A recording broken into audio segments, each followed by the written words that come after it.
Assalamualaikum warahmatullahi wabarakatuh. Apa kabar semuanya? Mudah-mudahan selalu dalam keadaan sehat ya.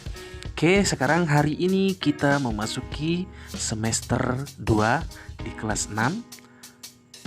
Adapun pembelajaran di semester 2 ini dimulai dari tema 6, karena tema 1 dan tema 5 sampai tema 5 itu sudah kita pelajari di semester yang lalu. Hari ini kita melanjutkan ke tema 6.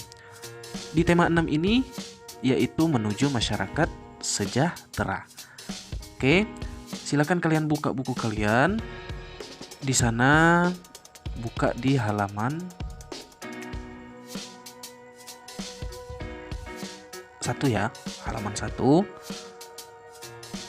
Pembelajaran subtema 1, pembelajaran 1, masyarakat peduli lingkungan. Oke. Nah, silakan dibaca. Apakah kamu telah mengalami masa puber? Bagaimana kepedulianmu terhadap lingkungan saat mengalami masa puber?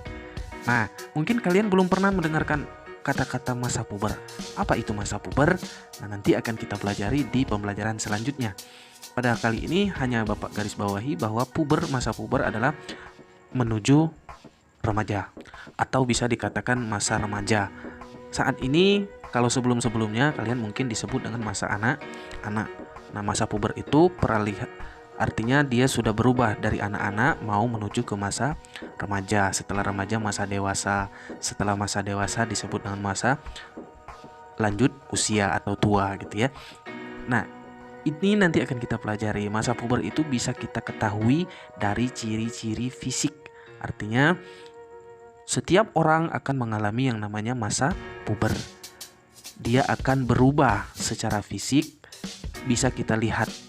Misalnya untuk laki-laki suaranya membesar, kalau perempuan tidak membesar ya suaranya. Kemudian dada membidang misalnya ya, atau tumbuh rambut-rambut halus di daerah-daerah tertentu, misalnya di tangan, di kaki. Artinya dia sudah memasuki masa puber. Itu salah satu cirinya, nanti akan kita pelajari di pembelajaran selanjutnya. Nah, semakin bertambah usia kita, tentunya harus memiliki sikap kepedulian terhadap lingkungan dimanapun kita berada. Karena kalau sudah memasuki masa puber, artinya kita harus sudah mulai berpikir seperti orang dewasa. Kamu adalah bagian dari masyarakat. Banyak kegiatan yang dapat kamu lakukan untuk peduli terhadap lingkungan. Kegiatan berkaitan dengan kepedulian terhadap lingkungan merupakan bentuk pelaksanaan kewajiban sebagai warga masyarakat dalam mengisi kemerdekaan. Mari berkegiatan dan belajar melalui subtema masyarakat peduli lingkungan ini. Nah, di halaman 2, buka halaman 2. Lingkungan mempengaruhi kesejahteraan masyarakat. Oleh karena itu, masyarakat diharapkan peduli terhadap lingkungan supaya sejahtera. Bagaimana kepedulianmu terhadap lingkungan? Ayo, kita diskusikan lebih lanjut. Kalau bukan kita, siapa lagi yang akan peduli terhadap lingkungan kita sendiri? Jadi kita punya kewajiban. Sekarang kalian amati. Ayo mengamati beberapa gambar ini. Yang ini kita sebut saja gambar nomor 1, ini nomor 2, ini nomor 3, ini nomor 4, oke? Nomor 1 itu sangat jelas. Gambarnya menunjukkan kegiatan kerja bakti atau gotong royong membersihkan selokan atau membersihkan parit. Kemudian yang gambar yang nomor 2 itu gambar beberapa orang sedang membersihkan sedang menyiapkan tanaman untuk ditanam. Nomor 3 yaitu tulisannya di situ tempat membayar pajak, artinya orang antri untuk membayar pajak. Entah itu pajak kendaraan bermotor, bermobil atau lain sebagainya. Selanjutnya gambar yang terakhir itu ada pos ronda, artinya dia ikut menjaga keamanan lingkungan. Nah, selanjutnya ayo berdiskusi. Apa saja kegiatan masyarakat yang ditujukan pada gambar di atas? Kita mulai dari gambar pertama. Gambar pertama itu kerja bakti membersihkan selokan atau parit atau got. Kemudian gambar yang kedua yaitu kegiatan menanam pohon. Gambar yang ketiga yaitu membayar pajak. Gambar yang keempat adalah kegiatan ronda malam. Oke, selesai nomor 1 ya. Nomor 2, mengapa warga masyarakat melakukan kegiatan seperti pada gambar? Karena warga negara sadar akan kewajibannya sebagai warga negara yang baik. Kemudian yang ketiga, apa saja kewajibanmu sebagai warga negara dalam kehidupan sehari-hari. Ada sangat banyak contohnya, misalnya apa? Peduli terhadap lingkungan, menjaga kebersihan lingkungan. Kemudian apalagi? Seterusnya, untuk pertanyaan selanjutnya kalian bisa lihat jawabannya berikut ini.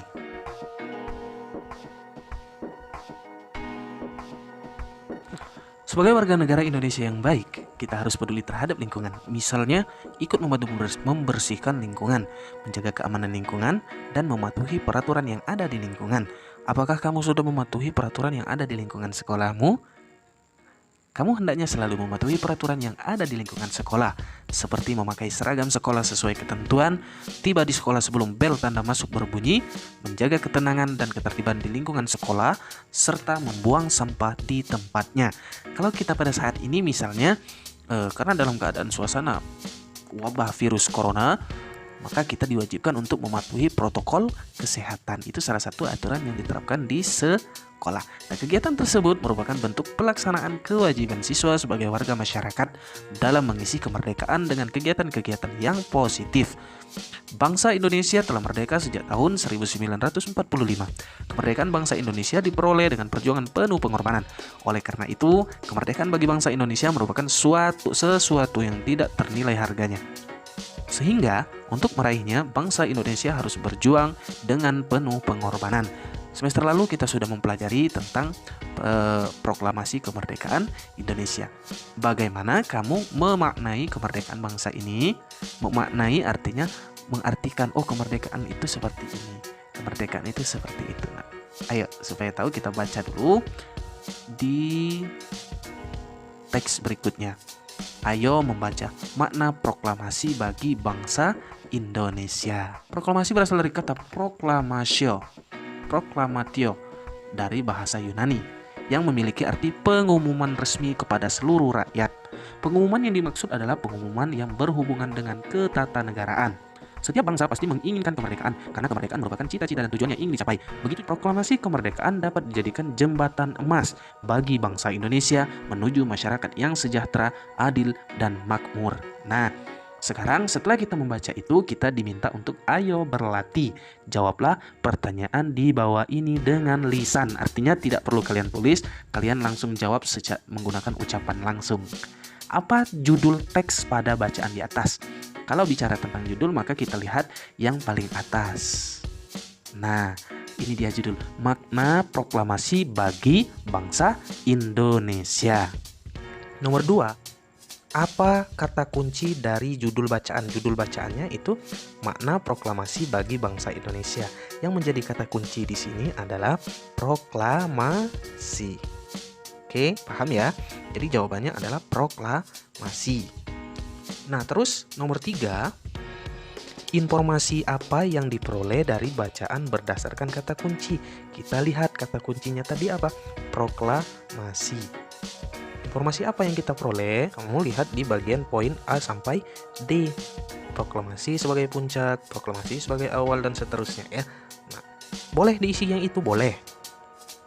Atau kamu ambil kesimpulannya di bagian poin yang bawah. Proklamasi kemerdekaan dapat dijadikan jembatan emas bagi bangsa Indonesia menuju masyarakat yang sejahtera, adil, dan makmur. Itu informasi yang kita peroleh dari kata kunci.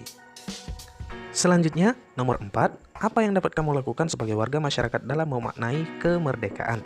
Nah, coba apa yang bisa dilakukan? Sebagai seorang siswa, kamu misalnya belajar dengan tekun, kemudian peduli terhadap lingkungan, mematuhi aturan yang ditetapkan, dan seterusnya. Itu contoh yang dapat kita lakukan sebagai warga masyarakat di dalam memaknai kemerdekaan. Mudah-mudahan paham dengan apa yang Pak jelaskan. Setiap judul teks memiliki kata-kata penting yang mencerminkan informasi dari dalam teks. Kata-kata penting pada judul dapat menjadi pemandu bagi pembaca untuk menebak isi pokok atau informasi yang terdapat dalam teks. Jadi, dari membaca judulnya saja kita sudah tahu kira-kira, oh dia ini membahas tentang apa. Misalnya, makanan khas Sumatera Selatan, maka otomatis kita sudah tahu isinya berisi tentang informasi makanan khas Sumatera Selatan. Kalau informasinya mengenai makna proklamasi bagi bangsa Indonesia, otomatis akan berhubungan dengan proklamasi kemerdekaan Indonesia. Paham ya? Nah, kemudian dengan demikian, sebelum membaca teks secara keseluruhan kita dapat menebak kira-kira apa isi teks dengan cara menemukan kata penting pada judul teks. Contohnya tadi yang teks tadi yaitu teks proklamasi. Kata-kata penting dapat disebut sebagai kata kunci. Kalau pada sebuah paragraf disebut kalimat utama. Paham ya? Selanjutnya, ini untuk kamu merenungi. Apa yang sudah kamu pelajari pada pembelajaran kali ini? Jelas tentang pertama masa pubertas. Yang kedua, tentang makna proklamasi. Yang ketiga, tentang kata kunci. Nah, terus apakah kamu merasa kesulitan? Coba kamu ingat, kamu kesulitan atau tidak? Tuliskan yang sudah kamu pelajari. Tuliskan juga kesulitan jika kamu merasa kesulitan pada pembelajaran kali ini. Tuliskan pada kolom berikut. Artinya kalau kamu diminta untuk menuliskan kembali apa yang sudah dipelajari, kemudian menuliskan kesulitan yang kamu temui dalam belajar, dalam memahami materi. Kalau tidak ada kesulitan, luar biasa, bagus. Tidak perlu ditulis. Kalau ada, silakan ditulis. Tidak perlu malu-malu. Yang penting kita semua bisa memahami apa yang kita pelajari hari ini. Bagi yang belum paham, silakan diulangi kembali, putar kembali videonya, ditanyakan ke gurunya. Itu saja untuk pembelajaran kita hari ini. Mudah-mudahan semua bisa memahami apa yang telah disampaikan. Jangan lupa untuk selalu mematuhi protokol kesehatan dan terus belajar secara jujur, mandiri. Walaupun dalam keadaan pandemi kita tetap bisa belajar sebagaimana mestinya. Wassalamualaikum warahmatullahi wabarakatuh.